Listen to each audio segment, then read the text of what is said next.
ঐশ্বরিয়া রায় বচ্চন আবারও Paris fashion week 2024-এ র্যাম্পে হেঁটে সবার মন জয় করলেন। লাল রঙা স্টাইলিশ পোশাকে মঞ্চে তাকে দেখে সবাই উচ্ছ্বসিত ছিলেন।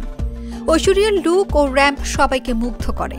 অন্যদিকে আলিয়া ভাটও কম যান না, তাকেও অনবদ্য লেগেছে সিলভার ইজ বোল্ড ড্রেসে। ঐশ্বর্য রায় যখন লাল রঙা সিল্কের স্টাইলিশ গাউন পরে খোলা চুলে মঞ্চে উপস্থিত হন, তাকে দেখে উপস্থিত সবাই স্তব্ধ হয়ে যান। যেন তার সৌন্দর্য দেখে সবার হৃদস্পন্দন থেমে গিয়েছিল। তিনি স্টেজে র্যাম্প শেষ করেন ও নমস্তে দিয়ে সবাইকে স্বাগত জানান। প্যারিস ফ্যাশন উইক 2024 ইভেন্ট শুরুর আগে ঐশ্বরিয়া ব্রিজারটন তারকা সিমন অ্যাশলির সঙ্গে বেশ কিছুক্ষণ মজার মুহূর্ত উপভোগ করেছিলেন। তাকে ইভা লঙ্গোরিয়া ও ক্যামিলা ক্যাবেলোর সঙ্গে গল্প করতেও দেখা যায়। মঞ্চে দাঁড়িয়ে ঐশ্বরিয়া তার বিয়ের আংটিটিও ফ্ল্যান্ট করেছিলেন।